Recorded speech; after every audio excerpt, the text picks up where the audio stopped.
ನಮಸ್ಕಾರ ಎಲ್ಲರಿಗೆ. ಇವತ್ತು ನಾನು ಮಸಾಲ ಉಪ್ಪಿಟ್ಟು ಮಾಡ್ತಾ ಇದ್ದೀನಿ.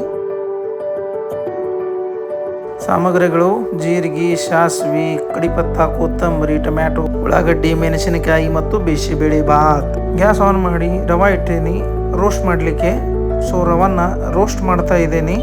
ಫ್ಲೇಮನ್ನು ಲೋ ಟು ಮೀಡಿಯಂ ಇಡ್ರಿ ಮತ್ತು ಕಂಟಿನ್ಯೂಸ್ಲಿ ಮಿಕ್ಸ್ ಮಾಡ್ಕೊಂಡಿರ್ರಿ, ಇಲ್ಲಾಂದರೆ ಕೆಳಗಡೆ ಹತ್ತಿದೆ. ವಾರ ಅದೇ ಉಪ್ಪಿಟ್ಟು ತಿಂದು ಬೇಜಾರಾಗಿದೆ. ಅದಕ್ಕೋಸ್ಕರ ಇವತ್ತು ನಾವು ಬಿಸಿಬೇಳೆ ಭಾತ್ ಹಾಕಿ ಉಪ್ಪಿಟ್ಟು ಮಾಡೋಣ ಅಂತ ವಿಚಾರ ಮಾಡಿ ಈ ಉಪ್ಪಿಟ್ಟನ್ನು ಮಾಡ್ತಾ ಇದ್ದೀನಿ. ನಿಮ್ಮ ಜೊತೆ ಮಾತಾಡ್ಕೊಂಡು ರವೆ ಕೂಡ ರೋಸ್ಟ್ ಆಗಿದೆ. ಗ್ಯಾಸ್ ಆನ್ ಮಾಡಿ ಆಯಿಲ್ ಹಾಕೀನಿ. ಸಾಸಿವೆ ಹಾಕ್ತಾ ಇದ್ದೀನಿ. ಸಾಸಿವೆ ಚಟಕ್ತಾ ಇದೆ, ಅದಕ್ಕಾಗಿ ಪ್ಲೇಟ್ ಹಾಕೀನಿ. ಇವಾಗ ಜೀರಿಗೆ ಹಾಕ್ತಾ ಇದ್ದೀನಿ.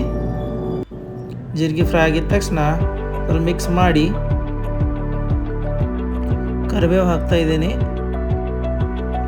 ಕರಿಬೇವು ಫ್ರೈ ಆಗಿದ ಮೇಲೆ ಮೆಣಸಿನ್ಕಾಯಿ ಹಾಕಿದ್ದೀನಿ.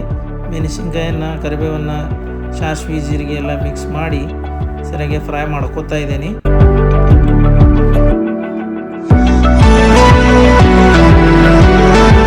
ಆಮೇಲೆ ಉಳ್ಳಾಗಡ್ಡಿ ಹಾಕ್ತಾ ಇದ್ದೀನಿ. ಉಳ್ಳಾಗಡ್ಡಿ ಸ್ವಲ್ಪ ಪಿಂಕ್ ಆಗೋವರೆಗೆ ಅದು ಕೂಡ ಫ್ರೈ ಮಾಡ್ಕೋತಾ ಇದ್ದೀನಿ. ಅದರ ಜೊತೆಗೇನೆ ಉಪ್ಪು ಕೂಡ ಹಾಕ್ತಾ ಇದ್ದೀನಿ. ಉಳ್ಳಾಗಡ್ಡಿ ಲಘು ಫ್ರೈ ಆಗ್ತಿದೆ. ಇವಾಗ ಉಳ್ಳಾಗಡ್ಡಿ ಫ್ರೈ ಆಗಿದೆ.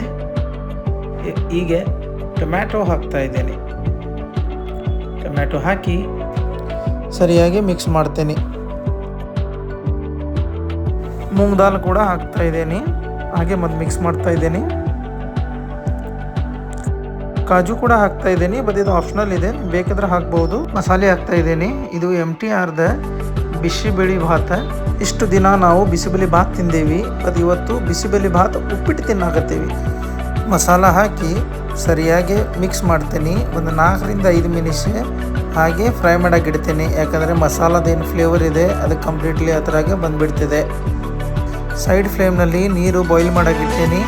ಅದೇ ನೀರು ಇದ್ರಾಗ ಹಾಕ್ತೀನಿ ಮಸಾಲನಲ್ಲಿ. ಯಾಕಂದರೆ ಮತ್ತು ಕೋಲ್ಡ್ ವಾಟರ್ ಹಾಕಿದರೆ ಟೈಮ್ ಬೇಕಾಗಿದೆ, ಅದಕ್ಕೆ ಕ್ವಿಕ್ ಆಗಲಿ ಅಂತೇಳಿ ಬಿಸಿ ನೀರು ಹಾಕ್ತಾ ಇದ್ದೀನಿ. ಈಗ ಹಾಕಿ ಮಿಕ್ಸ್ ಮಾಡ್ತಾ ಇದ್ದೀನಿ. ಹಾಗೆ ಇನ್ನೂ ಸ್ವಲ್ಪ ಮಸಾಲ ಇದ್ರಾಗ ಹಾಕ್ತಾ ಇದ್ದೀನಿ. ಮತ್ತಿದು ಮಸಾಲ ಮಿಕ್ಸ್ ಮಾಡಿಬಿಟ್ಟು ನೀರು ಒನ್ಸ್ ಬಾಯ್ಲ್ ಆಯ್ತಂದರೆ ಕೊತ್ತಂಬರಿ ಹಾಕ್ತೀನಿ. ಕೊತ್ತಂಬರಿ ಹಾಕಿ ಸರಿಯಾಗಿ ಮಿಕ್ಸ್ ಮಾಡ್ತೀನಿ. ಒಂದ್ಸಲ ಸರಿಯಾಗಿ ಮಿಕ್ಸ್ ಮಾಡಿ ನೀರು ಬಾಯ್ಲ್ ಮಾಡೋಕೆ ಬಿಡ್ತೀನಿ. ಬಿಟ್ಮೇಲೆ ರವೆ ಹಾಕೋಕ್ಕೆ ಸ್ಟಾರ್ಟ್ ಮಾಡ್ತೀನಿ. ಸ್ಲೋಲಿ ರವೆ ಹಾಕ್ತೀನಿ. ಹಾಗೆ ಮಿಕ್ಸ್ ಮಾಡ್ಕೊಂಡಿರ್ತೀನಿ. ಒಂದ್ಸಲ ರವೆ ಹಾಕಿ ಮುಗಿತಂದ್ರೆ ಸರಿಯಾಗಿ ಮಿಕ್ಸ್ ಮಾಡಿಬಿಡ್ತೀನಿ. ರವೆ ಮತ್ತು ಮಸಾಲ ಸರಿಯಾಗಿ ಮಿಕ್ಸ್ ಆಗ್ತಾ ಇದೆ. ನೋಡಿ ಫ್ರೆಂಡ್ಸ್, ಹೆಂಗೆ ಕಲರ್ ಬರ್ತಾ ಇದೆ. ಇದು ನನ್ನ ಹೊಸ ಡಿಶ್. ನಿಮ್ಗೆ ಲೈಕ್ ಆಗಿದ್ರೆ ನನ್ನ ಚಾನಲ್ಗೆ ಸಬ್ಸ್ಕ್ರೈಬ್ ಮಾಡಿ, ಲೈಕ್ ಮಾಡಿ, ಶೇರ್ ಮಾಡಿ.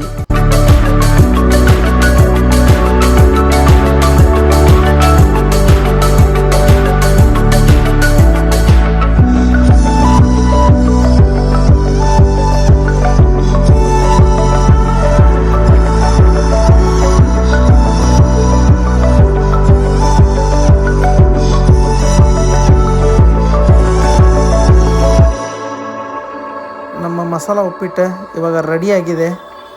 ಸೊ ಫ್ರೆಂಡ್ಸ್, ಯಾವ ಥರ ಇತ್ತಿದ್ದ ಡಿಶ್ಶು ದಯವಿಟ್ಟು ಕಮೆಂಟ್ ಮಾಡಿ, ಲೈಕ್ ಮಾಡಿ, ನನ್ನ ಚಾನಲ್ಗೆ ಸಬ್ಸ್ಕ್ರೈಬ್ ಮಾಡಿ. ಹಾಗೆ ನಿಮ್ಮದು ಪ್ರೀತಿನ ನನ್ನ ಮೇಲೆ ಇಡಿ. ನೋಡಿ ಫ್ರೆಂಡ್ಸ್, ಸರಿಯಾಗಿ ಕಲರ್ ಬಂದಿದೆ. ಸೊ ಲೈಟ್ ಇಫೆಕ್ಟ್ದಿಂದ ಕಲರ್ ನಿಮಗೆ ಡಿಮ್ ಕಾಣ್ತಾ ಇದೆ, ಬಟ್ ಸರಿಯಾಗಿ ಕಲರ್ ಬಂದಿದೆ. Thanks for watching.